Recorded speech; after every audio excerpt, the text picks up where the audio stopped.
Hello, hi, welcome to the Overtime Chat. I'm glad to see everybody. Today is May the 8th. I've been in hiatus for maybe about a week because I went to the hospital to have a scheduled surgery, but I'm back with you guys and I'm on the road to progression. I hope I started my first treatment of dialysis. I have kidney failure, if anybody know, but nobody want to talk about that because I don't. I'm here today to recap with you Real Housewives of New Jersey, um, season 13, episode 13. And I should have known with all these 13s it was going to be a mess. So anyway, we start off in the scene. We see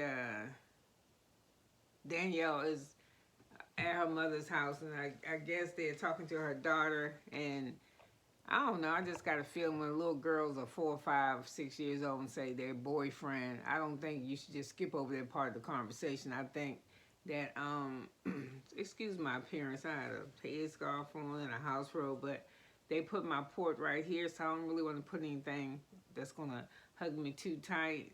And anyway, I think when you're the age of 5 or 6, you know, that and the little girls, man, I only got one boyfriend. You're not supposed to have no boyfriend. If you got one, you ain't supposed to have one. So anyway, skip that. Now her mother enters, and I really like her mother. I like her mama look. She got like a conservative look to her. So anyway, y'all, I'm not that crazy about this Danielle bougie, because I don't really think she's that bougie. She whined too much and she always crying. So anyway, the mother asks about how the trip was to Ireland with the girls for Theresa's party. And she goes, "Oh, they was picking on me. They were really mean to me, mommy. Every time just pick like little just phrase. Like if you was gonna thread a needle and it's frayed, the thread is, and you just gotta worry about it's flaring and flaring and flaring." Anyway, she'll tell anybody who will listen how bad somebody's treating her. You know what I'm saying? But did she see what she did when she was talking to her mother? That little nugget about Theresa.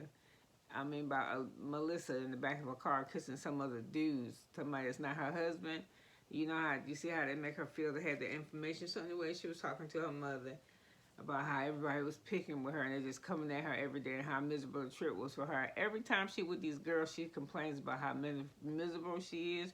How old you got to be to know if you don't rock with them, don't rock. I realize that if you're not with them, then you couldn't be on the show. You don't seem to be happy with the show anyway, so get off. Okay, now she's and I gotta tell you though, I do agree with the mom when the mom says, "Whose ass do I have to kick?" Because my daughter 29, and at the present moment, she's not one of my favorite people, but ain't nobody fitting to mess with Jordan. That's my daughter. Yeah. I just got prepped for dialysis and all that, but something about me when you mess with marking one of mine, I'm fitting to mark you. I'm just saying. I'm with her mother on that. Then they talk about then we see Dolores and Polly, and she trying to explain to them the trip and where they went and what they did, and you know how she enjoyed herself, and you know she discussed the trip that she had with the girls, and she thought it was cool. My notes are all over the place, y'all. But anyway, a side note, after I watched the Real House of Wife this episode, I usually don't look at anything that's like the Bravo little recaps of their show, but it was something with Dolores and Theresa sitting in I guess in the is it a confessional, in their confessional together after this particular episode where Dolores just wasn't saying nothing. She was just looking at Theresa like she was thinking ass liar, like the whole time, like they would ask Theresa a question and she would respond. You know how this shit work. And Dolores was just like,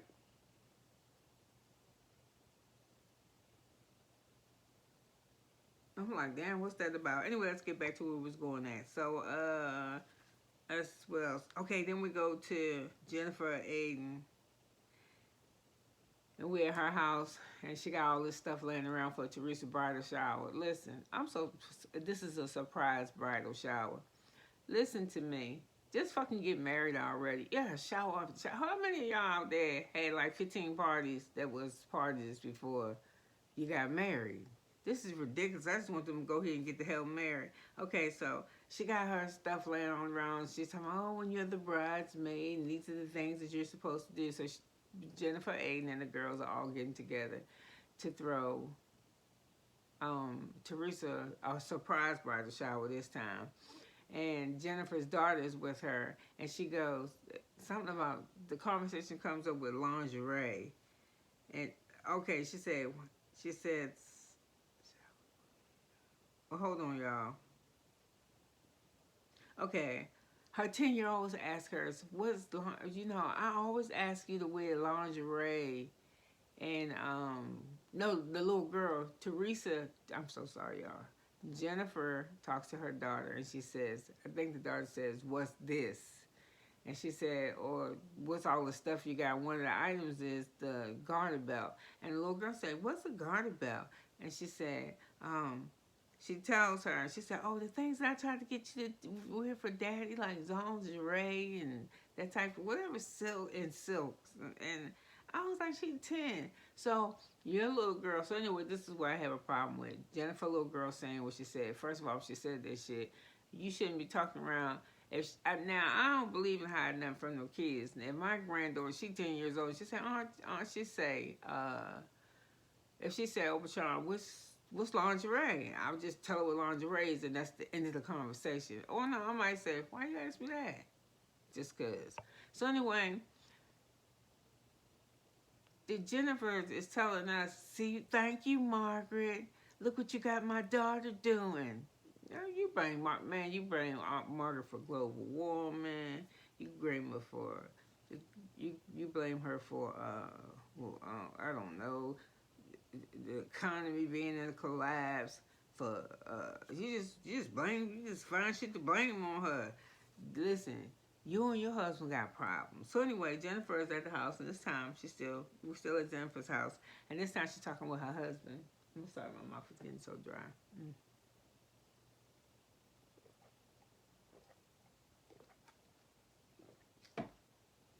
Anyway, I'm sorry. She's talking to her husband, and she asked Bill. I started talking, and she asked Bill. She says, "Bill, did you spend time with the kids when I was gone to Ireland?" And he bullshitting with her. Technically, why don't you just say it, nigga? No. So anyway, she was like, I think we should still go to counseling, and I think we should do this and that. And he says, well, I could go to counseling with you, but I got to put 5 kids through college. Note to self, who the fuck said your school? It might not be no college around when your kids get older. You see how the world changing? Go to college to do what? The thing they better learn now is some AI shit. I'm just telling you. You college for 5 kids. How come she can't help you? She get a check from Bravo. You know what I'm saying? That's how I'm going to tell you. I had a husband just like that. Thank God he the ex.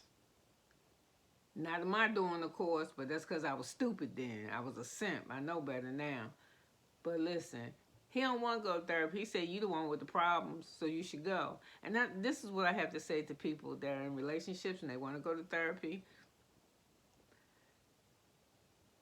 You got to make sure you're right with you before you can make sure you're right with somebody else. Hence, find out what the fuck your issue is before you can find out what y'all issue is. You understand what I'm saying? You got to fix your shit before you can go help somebody else. Side note, real quick. I'll just give it to you. You're in a relationship with somebody, right? Okay, you're not with nobody, and then you meet somebody. Okay, you got a job, finished with school, you got a car, you doing fine for yourself. And one day you're out of the store, and you just meet your next person.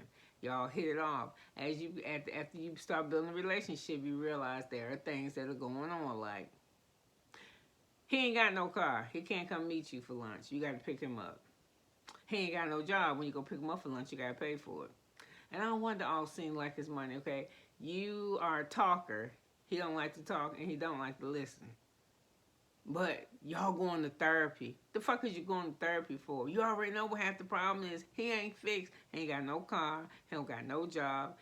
you ain't even mentally matching. So how is therapy going to help you? But listen, even if you don't have no problems, y'all on the same economic level, mental level, all y'all shit is how y'all, you know, how your thing is. If all y'all stuff is how y'all thing is, then I can see you going to therapy. And if you think you're not the one that needs it, but your partner does, just the word I just said out of my mouth, your partner, that means you're supposed to help them go together. And this is the thing that I don't understand about the partner that never wants to go to therapy with you. Man, I'll be in there like a motherfucker because I want to know what the other person is thinking. Yeah, what's she telling this motherfucker about me? Yeah, I want to know. And now, not so I can be like, but so I can be like, damn, there probably is something I can do. Anyway, moving on. So he don't want to go to therapy, so I'm going to tell you how this going to be. They're going to wind up getting a divorce. Yeah, because I'm going to just tell you, Jennifer more hooked up on what shit look like to the world than what it is. Moving on.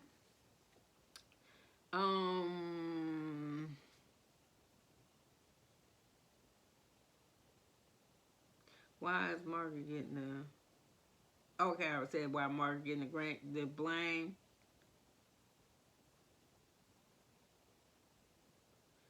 Okay, so anyway, we go to Theresa, and Theresa's taking her girls to try on here we go again, wedding dresses. So, and they do look good. Theresa's daughter's a attractive little group of girls, so she did good for herself.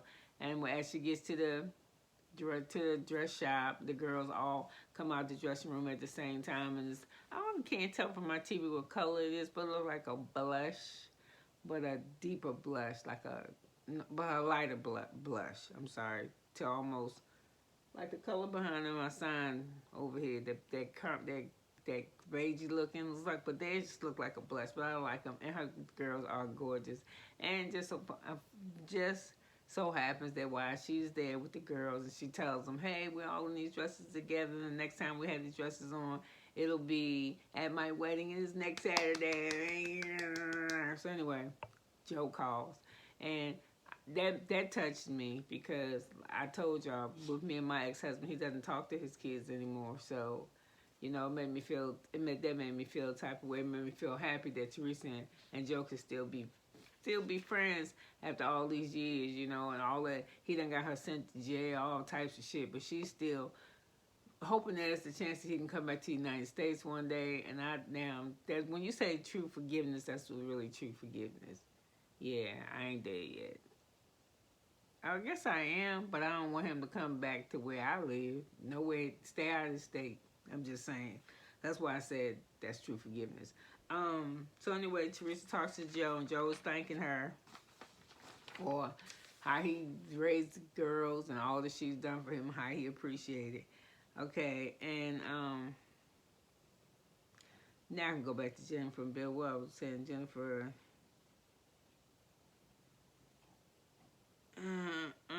So anyway, I already said that Theresa and the girls. Okay, well, I'm on Theresa and the girls. Again, I'm gonna go back to Bill and Jennifer, and I just think Bill don't want to do nothing. He like whatever the traditional marriage is for Turkish people. He just followed that suit. I'm gonna work, and I don't want to do nothing. Now I can't really say that's true, but I'll tell you what I experienced when I went to Turkey. When I went to Turkey, I seen the women busting their ass off.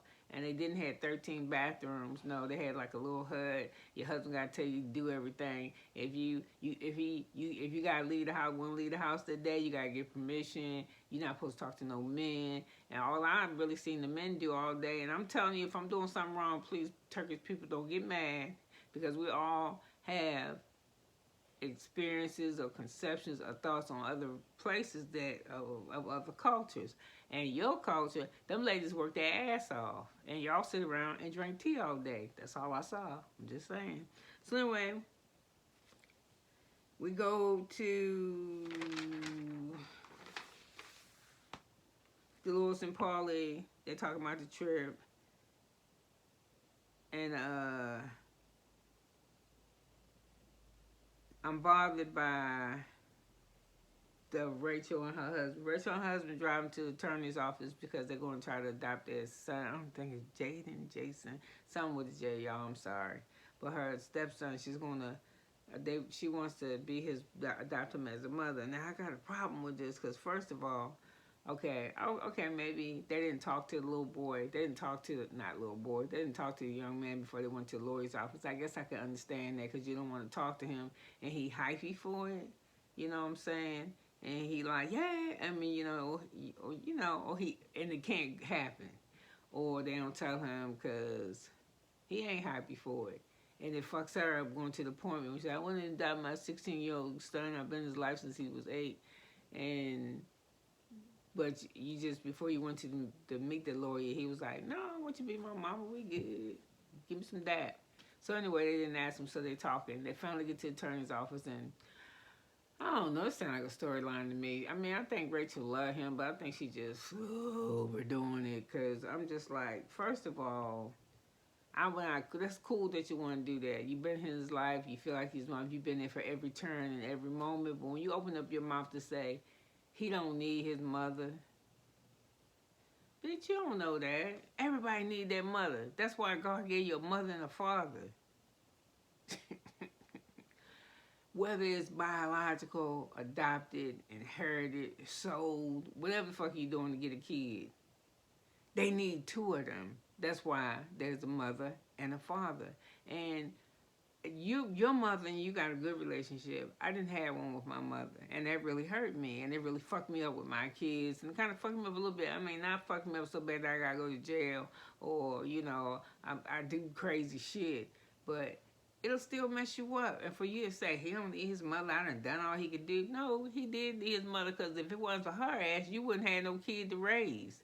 So step back a minute, and then why don't you do this? Why the fuck you want to adopt him? First of all, before you did anything, you should have went and asked him. He not no kid no more. And from what we see on TV, or we even seen the mama, or allegedly on other places where the mama said, y'all acting like y'all don't know where she at. You do know where she at, and she did want to fuck with her son, but your husband said no. And it ain't nothing wrong with the mother. I don't hold no mama wrong for signing over rights to her kid. If you know you're gonna fuck them up, get them up. You know what I'm saying? Don't hold on to them and make them be your best friend or be your problem. You understand what I'm saying? Don't do that. Why would you do that? Why, Rachel Fuder, would you want to hear somebody say that about you? I've been there for every turn of their life. You ain't been there for every fucking turn of their life, because kids do turns in their life, and they don't even tell us. You know why? Because I got adult kids. It was shit that they was doing that I didn't find out they did till after they told me. It's just like it was when it was my mom. So don't do that. Don't do that. You need to just leave that shit alone and then go ask him. And we gotta find the mother and the lawyer. It takes 45 days. No, it don't. Y'all know what the hell she at. It ain't gonna take y'all that long. She in a correction center trying to get her shit together. And I don't feel that was cool for you to say that. And then she do love her son. And she is with him the best way she can. If her best way is dipping in and out, why the fuck do you care as long as he got you to explain it to him? Yeah, but I don't think you need to adopt him. Just leave his ass alone. Give him that money to go toward his college, since all y'all so big on your kids going to college. So anyway, everybody's still getting ready. Talking about this party, and then we go to Theresa and Joe. Theresa and Joe doing their usual shit, sitting around talking about Melissa and Joe. So anyway, no, Theresa and Joe and Melissa sitting around doing what they used to do, talking about Theresa and Louis, and how when she was how they made her feel, how she brought up her daughter's name, and that Melissa had just got to the point from this trip from Ireland, it concreted for her that she's just not fucking with Theresa no more. After she do this wedding shit that she feel like she obligated to do, she ain't doing no more. It's done. After she put her false face on to go to the wedding and clap her hands and shit. I mean, I ain't saying she don't want her to be happy, but when you don't want to be around people you want to be done with. And personally, if you ain't that cool with me, I don't want you at my shit. I'm just saying, I don't roll like that. So anyway, she talking and he talking. And he's like, we tried, we done, we can. And all y'all did was do shit to each other, because when you in that type of energy, that's what you do. You don't mean to, but it does. Y'all, this is what I do. This is what God told me to do. If you put yourself in that person's spot, if you was cool with that, then you do that. If you ain't cool with it happening to you, then don't do it. And so don't do it. So I'm not gonna do it.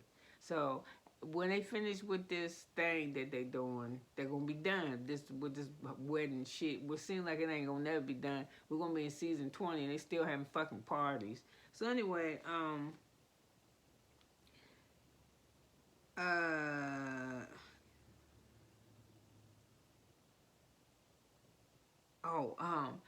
so during that time, then Nana, somebody mama, Jacob's Joe mama, come to the house because they're Melissa and Joe are graduating Antonia because she's such a good student. She got accepted to college. She made the honor roll. So they're giving her a surprise, and she's 17 years old. So it looked like they're pulling up with a Porsche. That's like a Porsche, a Cayenne Porsche that they gave her. It's all white. Well, you don't. The mom, they in the house talking to her, and you hear this blowing the horn, boo, boo, boo, boo, all this just ridiculousness. You know, like who's that? So they all come to the front, and Antonia sees her grandmother in the car with this big ass bow on it, so she assumes it's her. So she's outside, she's crying. You didn't let me know. You didn't tell me. You let me in the car. And I feel for her too, and I'm smiling like, ah. Okay. And they was talking about when they got cars, they was Corollas and Toyotas and shit. Nobody gave me this and this and that and other thing. But you're a good girl and you deserved it and you earned it. And the little girl, she's still crying. But she eventually drive off with her grandmother because they're going to be gone all day. She's 17 with a brand new car for her birthday. It's like her birthday honor roll gift or some shit. So anyway, I wouldn't have did it. I mean, I'm just saying, she's 17. What's the longest? I remember her, was it last season or season before last, driving with Melissa in the car, taking, this is bothering me, going, practicing her driving. I ain't buying you no damn car to tear up, not no new one. I get that car 3 months, it's going to be dinged to death. You don't even know what the fuck it is. It's going to look like a Toyota Datsun or something. And it's going to be dirty as fucking the inside because she a kid. I would have got her something to scoot around in. But not ugly. Something she would have to put her head down in. But I'm not going to buy her no new shit to tear up. I guess that's just how them kind of folks do shit. So anyway, they're getting ready for the party. And I guess Theresa is somewhere getting ready to do her kids. She on her way to the party. And Jennifer Aiden, she just got it hard for Melissa. I'm just going to say that. Jennifer is jealous of Melissa. She just jealous. She want to be Teresa's sister-in-law, Teresa's cousin. She want to be blood related to her. It's all over the place. I don't really care for Jennifer Aiden that much, but it's just a part when Teresa's not there yet, but Melissa is. And you know, if you throwing a bridal party for somebody and you the one in charge of it, you don't got time to watch everybody. Not everybody, you just watching one person. Oh, Melissa looks like a guest. She looks like she's not wanted. She looks so disinterested in being here. Look how the lady treating her, yo. That's why I said she shouldn't even wear. Back when I got my ass back to the United States from my own, that been the last time Theresa would have seen me. And it's pretty much what Melissa had said. When Margaret walked in, Margaret always, she just drop a hot cold, don't she? Has you talked to Theresa yet? She was like, no. And Melissa, and Margaret, why would you think that I would be talking to Theresa when you know I don't get along with her? Stop just bringing this bitch name up. Please, can you stop just talking about her? So anyway, side note, Bill going to divorce. The Bill and Jennifer going to divorce. I don't want them to, but he going to divorce her. And I'm just going to tell you, he really don't appreciate you. He don't. Okay. So, before the party, Margaret's out with her whole family. And I like what Margaret is doing. They just having a support dinner with her mother and Lexi and I think somebody else. And they talking about, you know, I don't know, Margaret kind of brings up that, you know, how wonderful it is for all of them to be together and that it happens that way sometimes when one person's, Lexi is divorced, her husband needs somewhere to live, her money funny, so Margaret told her to come live with her and Joe. And when they come, they bring the little boy. And Margaret was just annotating how sometimes somebody's problems in life is somebody's solution in life. Like she said that she and Joe and them enjoy her being at the house Lexi and her son being at the house because it makes her husband happy. It gives him something to do. She gets and it is true. My great grandkids, not my great grand, my grandchildren live with me, and they do. Sometimes I could be in this place or in a space, and all I gotta do is hear one of their words, or they take their little hand and cut my face and give me a kiss, or they say something funny, but they enrich your life greatly. Maybe it's just their youthfulness.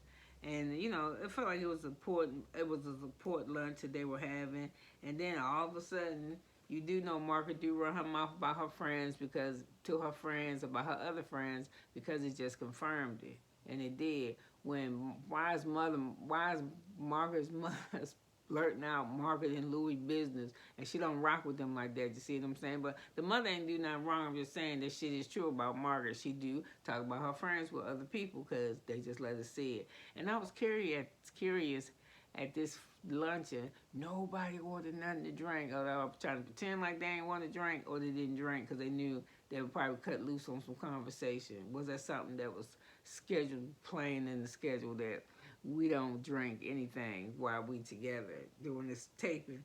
Okay, so we did the Frank and the Lures. He showed up. I don't know what the fuck he had on. Like somebody had snatched the sleeves off of his riding jacket. And then I could have sworn she said he not riding a motorcycle, that he was in the car. I don't know. But the Lures is not feeling this shit. That Frank is like, our son came to me and he told me that he got a promotion at his job, so he wanted to have a celebration dinner. And I was like, cool, that's fine, we can all get together. And somehow or another, Lewis lumped a Paulie in there, and Frank was like, no, he can't come. And the Lewis was like, what the fuck you mean he can't come? It's for our family, not his family. And I'm like, Frank, get the fuck back, yo. You know how ridiculous you sound? Dude, whatever it is that you want from her, that she was giving you, because she wasn't doing nothing else, she like this dude. She not putting you in front no more. Take a. He can't be there. I say, if he can't come, I ain't coming. I can eat with my son by myself. You've been letting him call all the shots and make him feel a part of the family. I don't know if it's because he lost his license for doing some bullshit, an attorney, or because he ain't got no money. I don't know what the fuck Frank do, but man, quit him. Quit Frank, yo. Just quit him. And that was crazy for me. He told her, listen to Frank is making. She's like, listen, he think he making sense. He don't make no sense. So anyway, he's like, I'm gonna cry here because you supposed to be my friend. Listen, she was your wife. That's better than a friend. And you fucked that up. So this is your karma. Too bad you getting it after 30, 25 years after your kids is grown. It ain't my fault. Y'all didn't tell them motherfuckers that y'all got a thing with y'all culture that going to jail or getting a divorce. All this type of shit. They on vacation. They working in another country. If you didn't tell your kids, you didn't come tell your kid that you was divorced, and your kids say, hey, how come daddy don't sleep over here? Okay. End of that.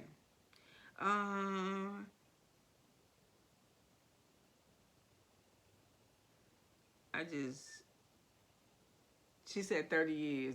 She just been walking. It's over, Frank. If I can't, we all can't go eat together. Danielle can come, your girlfriend. I don't even know why she fuck with you. I think just to be on TV. Because I ain't gonna have no man that's my man running behind his ex-wife the way you is. And then telling her old boyfriend can't come. But you want me there? That shit look crazy to me. Danielle, find you something. I mean, the girlfriend for Frank, find your ass something to do too.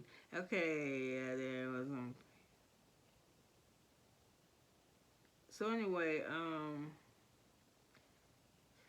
Theresa and I was going to the shop and she got the girls in the car, and it's so weird because Louis called her and they're talking about something on a Thursday, some event, and it seems like it's all couples that's in her wedding party or whatever, and he don't know they're taping, and he says, so I'm gonna call everybody else, but no Melissa, no Joe, right? And then you should see. You see Theresa's face like, this motherfucker, did he just do that? And then the girls don't say nothing. So anyway, Theresa tried to clean it up by saying, you have to play nice and be nice to everyone. And if you're, it's a bigger picture. It's family. It's about getting there. I don't know why I'm doing my voice like that because she don't sound shit like it. So I'm going to stay in my own voice. But you know what? When you when you are trying to mock somebody else or speak in their voice, they is supposed to have the shitty voice. You're not supposed to give yourself the shitty voice. They supposed to have it when you the narrator. So anyway, she goes, so, you know, you invite everybody to make it nice, and then the girl say, why? So to me, from listening and hearing, it sounds like this whatever this event is, Theresa daughters already knew that the shit was fucked up, and they had already discussed not inviting them. Yes. So when the one in the front, I guess it's the oldest one, say, well, you know, we need to invite them. She was like, why? Why we need to invite them? It make you say, ah. Like they already discussed that they wasn't coming. Because Theresa and Joy got caught, Louis got caught doing some bullshit on camera. She had to, you know, bend the knee. She says, and then I'm going to tell you how she always do this. Theresa, if you pay attention to this, she always do this shit. When she get caught in some bullshit and try to clean it up, she always say some stupid ass, she always mix up a phrase or something that we've heard before. There's always a light at the end of the rainbow. You know, ain't with that shit. That shit says always a pot of gold at the end of the rainbow. Next. So anyway,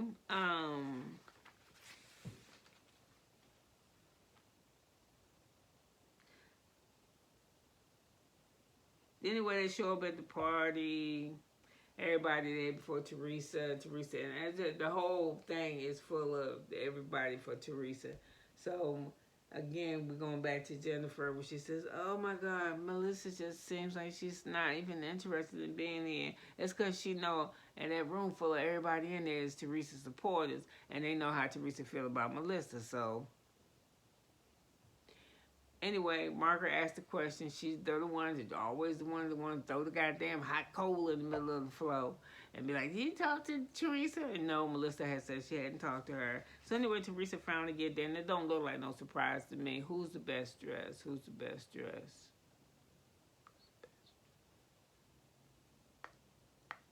Out of the group. I would have to say Theresa, but I really didn't like what she had on. Because for it to be a surprise, why is she walking around with look like a bridal gown? I'm just saying, all white. She just looked like she was going to a bridal gown. But the occasion, the event, they did the damn thing. Food everywhere, tea parties. It's the aesthetics of the event.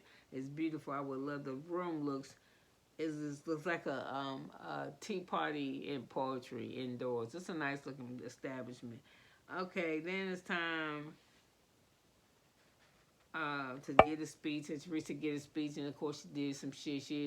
She thanks everybody in the room except Melissa, and she does it by naming names, and she never calls Melissa's name. And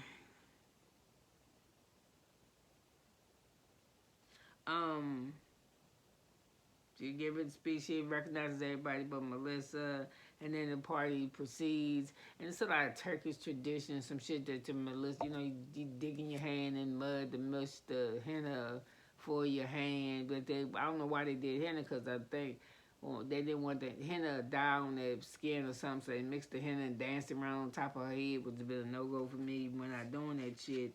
I don't know. Jennifer just kissing her ass, because that's what she good at. So they're there, and they're talking about stuff. So anyway, somewhere or another now, Jennifer, what was I going to say about that? Jennifer, damn, I'm taking this recap. It's taking too long. Okay, so they're at the party, and Jennifer is finally sit at the table, and she's on alert because Danielle finally at the table. The food one is at the table, so they're sitting there, and they all just are you know, sitting at the table trying to have some food. And Jen said she's just gonna, you know, watch herself around. She said the same she should say every time she went. I'm gonna watch myself around these ladies. I'm not gonna give them a chance to do nothing to me, and I'm not gonna tell you no joke. Pretty much after that, I don't remember shit, because it wasn't that catching to me. There wasn't such a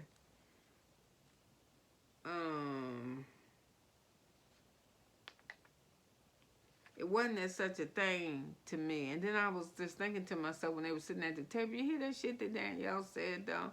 When they was, I don't know if they was drinking or what, or somebody asked for something to drink, and the Bushi, the one that thinks she's Bushi, Danielle says some shit like, just make sure you keep the whiskey away from that one over there, or she'll turn on you. See what I'm saying? You always saying somebody picking with you, but that girl sat at the table, and she said nothing to you fucked up. You started, and then from there, I would have ripped your ass if I was her, but she didn't. So, we got them doing the speech. So I think it's next week we're going to see them get married or do whatever they do. Whatever they do, they're gonna do. The wedding, I hope so. So I don't know what I would rate this episode except for it was just I'm just sick of it. I'm sick of the arguing. I'm ready for some new shit to happen. For the last year, it seemed like we've been watching this wedding unfold. So with that, I'm gonna get out of here. You know, I appreciate you. You've been with me for over 35 minutes, and that means a whole lot to me if you hung in there to listen to me talk. I'm glad to be back with you guys. You could have been anywhere in the world, but you're here with me. I got to get off of this thing so I can recap all my stuff that I want. I'll talk to you soon. You have a blessed day. Bye.